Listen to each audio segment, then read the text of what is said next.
देश में लोकसभा चुनाव के लिए तीसरे चरण में 12 राज्यों की 95 सीटों पर मतदान होने हैं। इसके साथ ही मध्य प्रदेश में भी तीसरे चरण में 9 संसदीय सीटों पर 7 मई को वोट डाले जाएंगे। तीसरे चरण के चुनाव में प्रदेश की 3 हाई प्रोफाइल सीटों पर भी मतदान की बारी है, जिसमें विदिशा, गुना, राजगढ़ सीट है, तो वहीं भोपाल, ग्वालियर, भिंड, मुरैना, सागर, बैतूल में भी मुकाबला कांटे का है। बात अगर भोपाल, ग्वालियर, मुरैना की करें तो इन सीटों पर चुनावी माहौल काफी गरमाया हुआ है। भोपाल संसदीय सीट पर आलोक शर्मा और कांग्रेस के अरुण श्रीवास्तव के बीच मुकाबला रोचक बना हुआ है।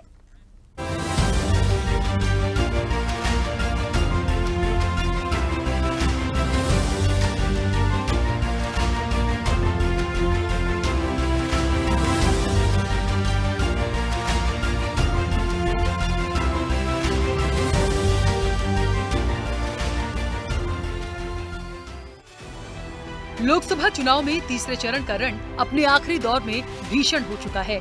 मध्य प्रदेश की हाई प्रोफाइल सीट विदिशा, गुना और राजगढ़ के साथ ही प्रदेश की भोपाल संसदीय सीट पर सबकी नजर है। आपको बता दें कि भोपाल संसदीय सीट बीते 35 सालों से भाजपा का गढ़ रहा है, लेकिन भाजपा के चक्रव्यूह को कोई तोड़ नहीं पाया। 2019 के लोकसभा चुनाव में भी जहां भोपाल लोकसभा सीट पर कांग्रेस ने दिग्विजय सिंह को मैदान में उतारा था, लेकिन भाजपा के दांव ने कांग्रेस के मंसूबों पर पानी फेर दिया और प्रज्ञा सिंह को टिकट देकर चुनाव को हिंदू मुस्लिम कर दिया। नतीजा ये रहा कि हिंदुत्व की बिसात पर भाजपा की सांसद को जनता ने चुना, लेकिन इस बार भोपाल सीट के सियासी समीकरण काफी बदले हुए हैं। बीजेपी ने भोपाल के पूर्व महापौर आलोक शर्मा को मैदान में उतारा है।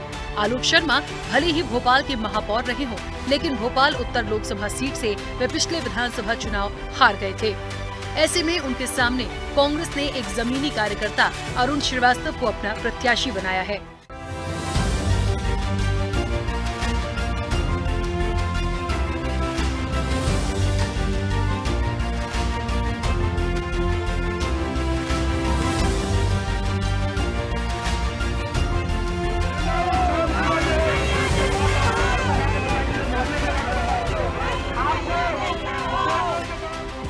अरुण श्रीवास्तव ने कांग्रेस के एक आम कार्यकर्ता के रूप में अपनी राजनीतिक पारी की शुरुआत की और भोपाल ग्रामीण कांग्रेस के अध्यक्ष रहे। आपको बता दें कि उनकी माताजी विमला श्रीवास्तव 10 साल तक भोपाल जनपद पंचायत अध्यक्ष रही और यही वजह है कि अरुण श्रीवास्तव की ग्रामीण इलाकों में खासी पकड़ है, जो न सिर्फ आलोक शर्मा बल्कि भाजपा के लिए भी मुश्किलें खड़ी कर रही है।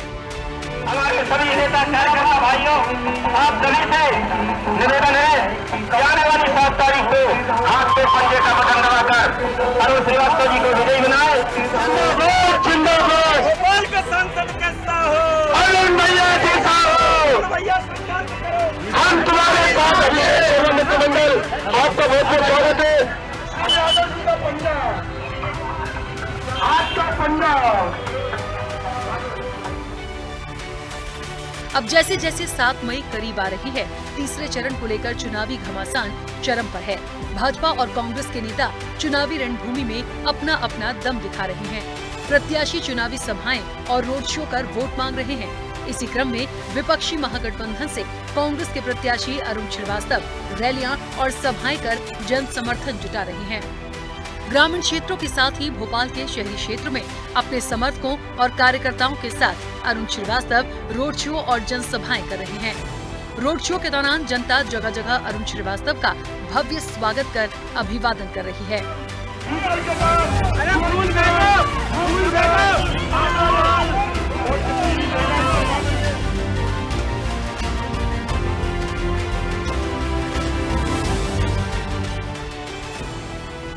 इस बीच मीडिया से बात करते हुए वे भाजपा पर निशाना साध रहे हैं। अरुण श्रीवास्तव का कहना है कि जनता का अपार जन समर्थन उनके साथ है। ये चुनाव संविधान और लोकतांत्रिक मूल्यों को बचाने का चुनाव है। अरुण श्रीवास्तव का कहना है कि इस बार बेरोजगारी, महंगाई, भ्रष्टाचार के खिलाफ जनता वोट करेगी। भाजपा के गढ़ होने की बात पर अरुण श्रीवास्तव कहते हैं कि भोपाल भले ही भाजपा का गढ़ रहा हो, लेकिन अब वो ढहने वाला है और जनता का व्यापक समर्थन है।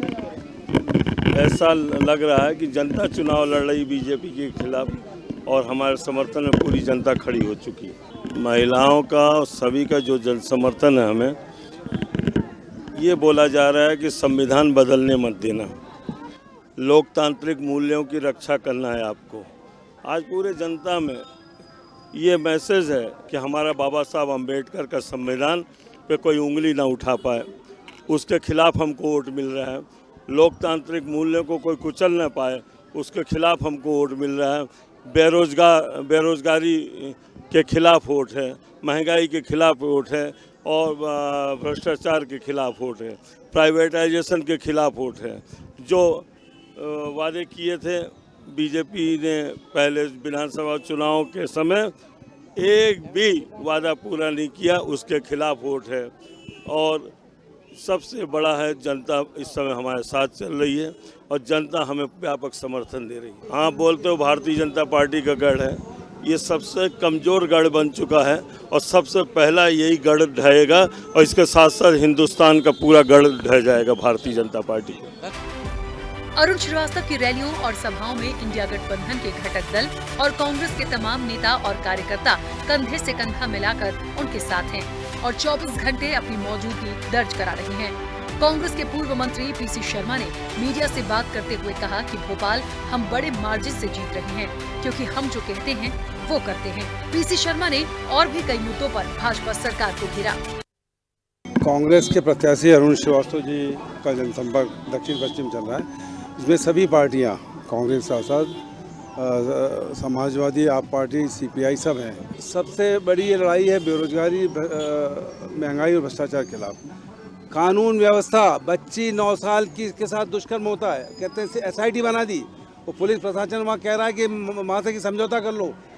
मुख्यमंत्री के क्षेत्र उज्जैन में बच्चों के साथ दुष्कर्म हो रहा है, रोज लोग सुसाइड कर रहे हैं, बेरोजगारी और महंगाई। ये क्या हो क्या रहा है? मध्य प्रदेश खत्म हो चुका है। ये सरकार में वोट मिला था शिवराज सिंह चौहान को, लेकिन मुख्यमंत्री बदल दिया गया।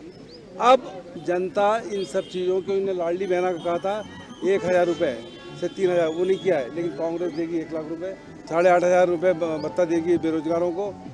और बाबा साहब का अम्बेडकर का संविधान बचाना है, नहीं तो 15 साल में इलेक्शन होगा। ये आखिरी मौका है, लोगों को वोट देना है।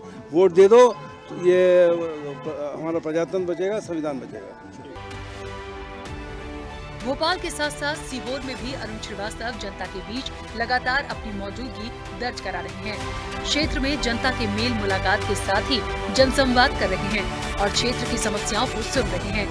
अरुण श्रीवास्तव कहते हैं कि आज तक जितने भी भाजपा के सांसद यहाँ रहे, किसी ने विकास के बारे में नहीं सोचा। आज प्राइवेटाइजेशन और उद्योग क्षेत्र की सबसे बड़ी समस्या है।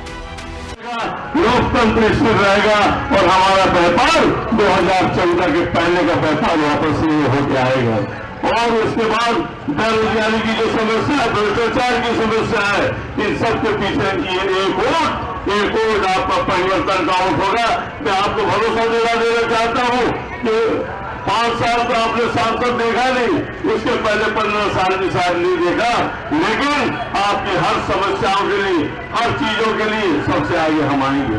जहाँ तक स्मार्ट सिटी की बात हुई, एक बार इस क्षेत्र में स्मार्ट सिटी बन रहा था, मैं गुड्डू चौहान जी, उनके नेता पीसी शर्मा जी को धन्यवाद दूंगा, जो यहाँ पे स्मार्ट सिटी आने शुरू किया। और टीटी नगर के हजारों मकान तबाह कर दिए गए। 5 साल में स्मार्ट सिटी बन रहा था, आज 10 साल हो गए। 2 चोरी रोडे बना के 1200 करोड़ रुपए हिंदुस्तान में निकाल लिए गए। और दूसरा, अब वहां 1200 करोड़ रुपए निकाला, अब यहाँ भी एक प्रस्ताव भेज रहे हैं कि स्मार्ट सिटी 2। अरे भैया, पहले स्मार्ट सिटी 1 तो पूरा कर लो, पहले स्मार्ट सिटी 1 कर लो, जो ऊर्जा पड़ा उसको तो सही कर लो, उसको बिरला, टाटा और अंबानी को बेच लो, उसके बाद इधर आना। हम आपसे निवेदन करते हैं कि प्राइवेटाइजेशन हम होने नहीं देंगे, BHEL का प्राइवेटाइजेशन नहीं होगा। अगर रेलवे स्टेशन बेचा है, उसको भी हम वापस लेंगे, अपने सम्मान मिल्टो हाल को भी हम वापस लेंगे। ये लड़ाई हिंदुस्तान के पार्लियामेंट में लड़ेंगे। मध्यम और छोटे व्यापारियों की लड़ाई हम लड़ते रहेंगे, उससे पीछे नहीं बैठेंगे।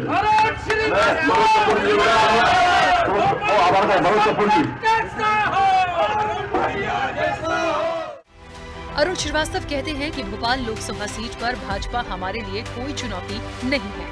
भोपाल सीहोर लोकसभा सीट वैसे तो पिछले 40 सालों से बीजेपी का अभेद किला रहा है, लेकिन इस बार मुकाबला स्थानीय प्रत्याशियों के बीच है।